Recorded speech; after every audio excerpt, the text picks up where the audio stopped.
Well, today we're here to do a memory of one of our outstanding contributors in Phil Crabb.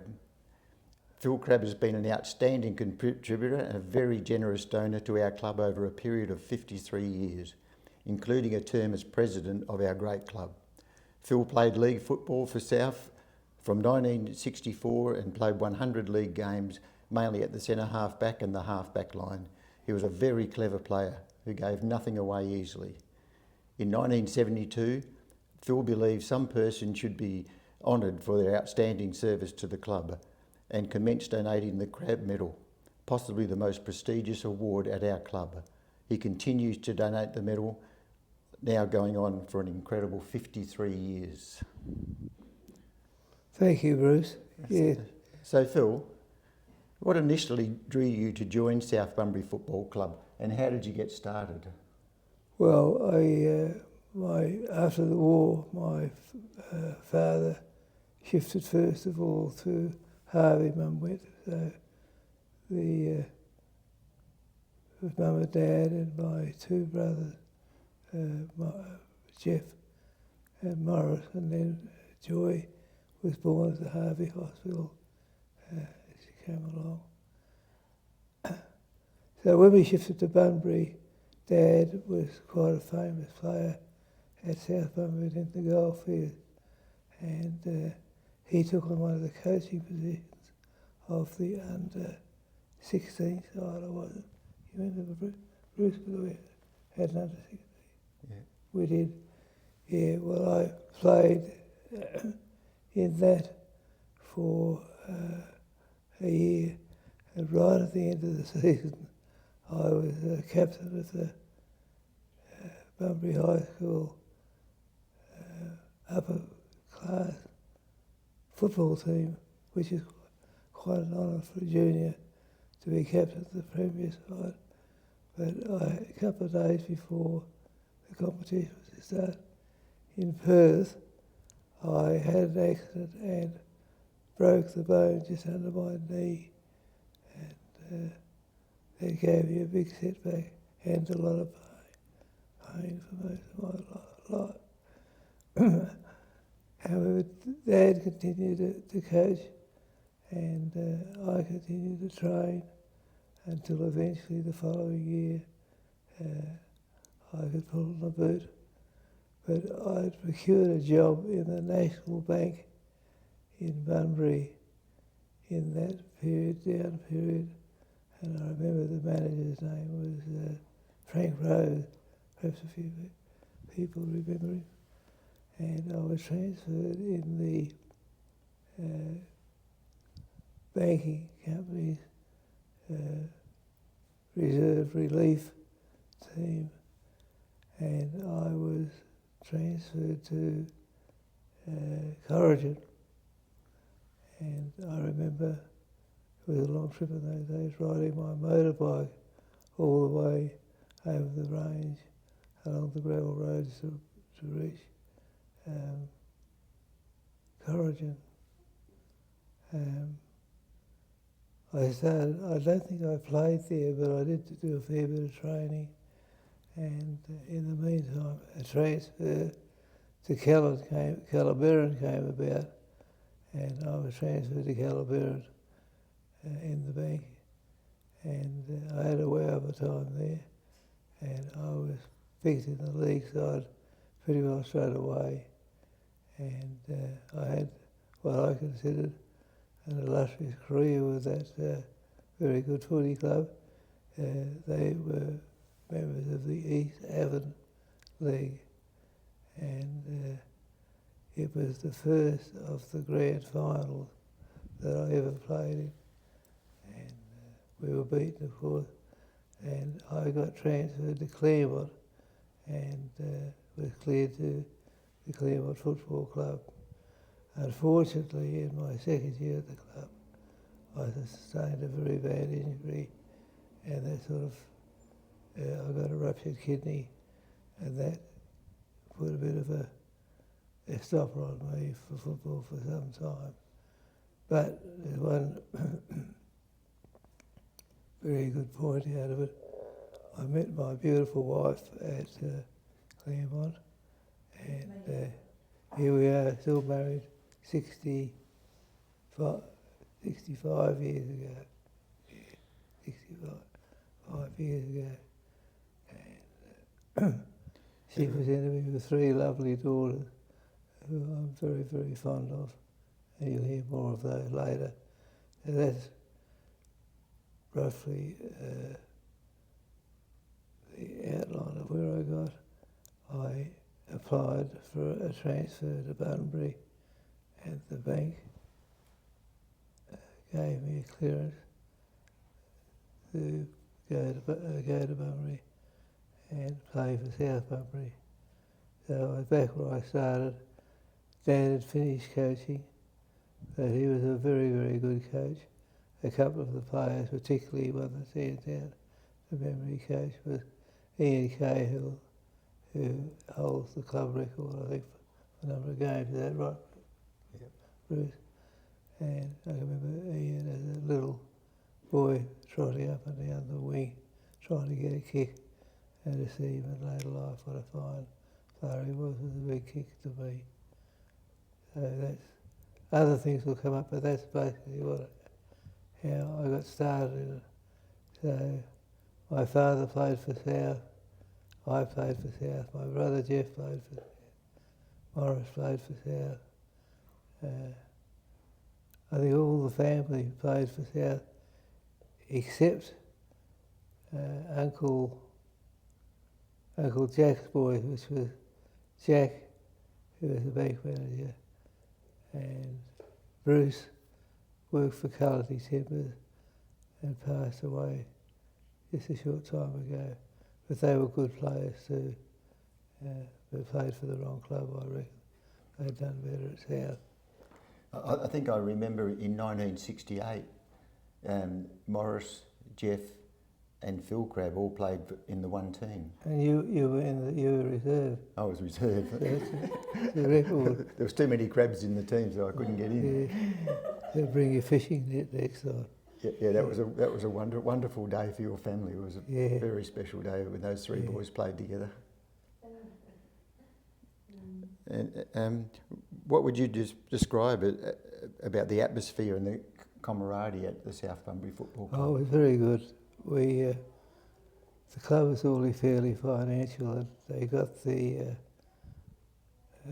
had the Southway Hall, which they built on voluntary labour and voluntary donations. And it was a very good hall. I had a bit to do with it as it was getting erected and raising money. And I remember homing in on my manager in those days, which was Norm Dawson, Robbie Dawson. Great man. Vastly underestimated in the Bunbury and country area. Now, Phil, was there a specific coach or teammate that you had that you remember, or had a significant influence on you? Well, funnily enough, the player that inspired me the most, outside of my father, was Lance Hoskins, number 6. Lance gave me a hell of a good run, because there were a couple of times there when I got injured and I didn't look as though I'd finished the season, but he just persevered for a little bit longer, and I ended up rewarding the club with some pretty good games. Lance has passed on now, but Lance Hislop, did you mean? Yeah. What did he do? Lance Hislop. Yeah. He was a very good football player. I admired his style. He played centre. And the other player that inspired me a lot was Jack Hoskins. Jack was an absolute no-nonsense centre half-back or half-back player. And I adopted many of his approaches to clearance out of the back line, which served me very well through the end of my career. Yeah, well, Jackie Hoskins and Noel Donovan also very famous for taking Heron Bridge across and winning the Newmarket handicap. That's right, yeah. was fantastic. Actually, Noel trained a couple of my horses and had great success with them. And Jackie trained the first horse we ever had, Winmate, who only had 4 wins in Bunbury and Pinjarra. And I gave him to a bloke in, mixed up with the Bunbury Football Club in, I think it was the Pemberton area, and he raced him, and he had numerous winners with that horse on the country track. He was really not nervous. I think he had a touch of nerves and a touch of meanness in him, that horse. But Jack handled him pretty well. But Nolly was a great trainer, and so was Jack. But Nolly in particular was a very clever man. Yep. But Phil, also you did a lot to help people outside of the club, especially your work with the Kimberley Aboriginal Youth program that you did at the Claremont Football Club in the early 2000s. Would you like to tell us a little bit about that? Well, I had a lot of contact with Aboriginals all through my life. When I was in Kalgoorlie during the war, Dad was a lieutenant and was away in the Middle East or New Guinea fighting. And Mum used to get a lot of female Aboriginal visitors, Mum and my grandmother. And they had a bit of fun doing up their hair and giving them things to eat and whatever. So at an early age I became quite fond of them. And there were some favourite players that had that touch. One of them was Sid Jackson. I played quite a few games with Sid Jackson. Jilgy George? Who was the other? Jilgy George? Yeah, Jilgy George. I was trying to think of his name. He only had one eye. Yeah, he only had one eye. He always said he would have been better than Sid Jackson, but he only had one eye. Yeah, by gee, he could kick a ball, what do you call it? Stab kick a ball, he'd drill a hole in you. I remember telling him a couple of times when we were playing, I said, Jilgy, if you're going to deliver the ball like that to me at that speed, make sure it's laced out. Yeah. Would you have any advice to young players trying to make their way in the game now, Phil? Well, the first thing is that they've got to get their mind right. They've got to be absolutely sure that they want to play, and then they want to play for some position. Doesn't mean to say they get to play that position when they first break away from the minor leagues. But if they keep at the back of their mind what they really would like to play, they'll do well. The other thing is you've got to eat properly and watch the drinking. When I played, there was far too much drinking, and there's far too much today. It's good to have a couple of drinks for what do you call it, for comradeship. But getting stoned every second night is not the way to go. And it's still a problem with most clubs, I'd say. Probably drugs are the bigger problem, but I never knew anything about drugs. Yeah. Yeah. A good enough answer. That's good. That's really good so far. And what do you think is your most significant contribution to the South Bunbury Football Club? Because you've been the president, patron, Vice president. Yeah, and you've made a wonderful contribution to the club, and that's why you're a life member. So, what do you think is the most valuable thing that you've done? Oh, I think Skiddy. I was president when we're the first country club to get a liquor licence, and I thought that was a great achievement. A great team of blokes stuck it out. There was Lance Hislop, Doug Peake, who's passed on to Sav Davis. Yeah. Yeah, it's great to hear all these names coming up. Arthur Buswell too helps a lot. Yes. Yes. We had Lenny Pass. Yeah. Yeah. We had a great side, and we had a very very pragmatic builder in Billy Burke, and we never had any trouble at all. Bill was fluid, liquid in alteration to ideas and the way the thing should be built, and he was of great service to the club. And I think one of the greatest achievements when I'm pretty sure I was the one that was the chair at the official opening of it, and they were selling a book. We had on sale a book by Alan Carter called The South Saga, and Alan did a great job of writing that. And I still refer to it. I quite often get a call, and I got the book on the shelf and refer to it, just to remind me of those days. But it was a good club.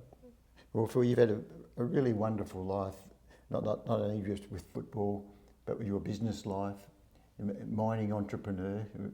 We've all known about all your shares that we've still invested in. And I can remember your race horses. One of yours good ones was called Lying Eyes. Yeah, Jude and I had a great time with our horses. We were never big time betters or anything like that, but we bred a few. We loved it. We had our farm at Boddington was beautifully set up for horses.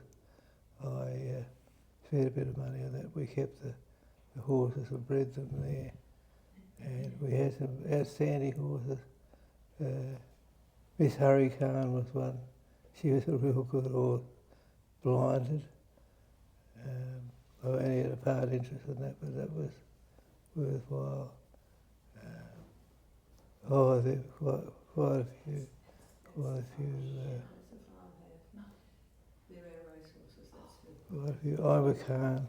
I find it difficult to refer to them all, but there were lots of. We had some good wins, and we had some horrible losses. But we only ever lost a couple. Yeah. Well, look. And we had a very good trade. I can't let this go without making the comment. Wheels, Buswell. Yeah. You remember him? But the South Bunbury Football Club always had a significant part of your life, wasn't it? Yeah, what was his first name? We used to call him Wheels. It was Kevin, yeah. And he was a famous trainer. And he brought things out of horses that I didn't think was possible. And he personally groomed them. I mean, they were just a treat to watch. And he had one of the most sardonic senses of humour when it came to racing you'd ever imagine. June got to know him quite well.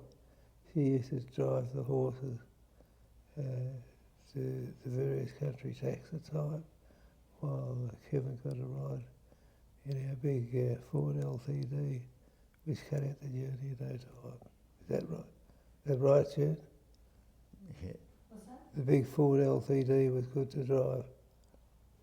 The Ford LTD, it's just it's a good car to drive. I remember that. Yeah, you remember it now, yeah. So Phil, what about Ronnie Buswell? He was one of the greatest South Bunbury footballers, and he was a horseman as well, wasn't he? He was like you. He was a trotter owner. Driver. I don't think he quite reached his class yet, but he was pretty good. Yeah. He was pretty good. I like Ronnie. He was the dirtiest player I've ever seen put a football boot on. He was only a short but very stocky player, and he always apologised for what he did. He doesn't play for I feel upside down. He was a card. Yeah, I liked him. he's always nice to talk to too. But he was very good with the horses. Yeah. Yeah, and there were, a lot of the South Bunbury boys were involved with the bike riding too, because I've heard a few stories about Ronnie was a good bike rider and used to stick his pump in the wheel as the guy if he was going to go past him. Yeah. Yeah. Kevin Irvin was a good bike rider too, you know. Yeah. Came from Cowgirlie. Kevin was a very strong supporter of the club, and he was always a pleasure to talk to and have a bit of fun with. But he was a very good bike rider. Yeah. Well, Phil, we'd just like to thank you so much for doing this today. Everybody recognises you as one of the luminaries of the South Bunbury Football Club, and it's been a pleasure for us to have a chat with you today and hear some of your stories. Oh, that's good, Bruce. I was pleased to do it. I love the club, I still do, and got fond memories, as I have of Claremont. I've got a life membership at Claremont as well, and I still get a great deal of enjoyment out of following the game there and at South games. Anything I need to add, just stop for a minute. Thanks very much, mate.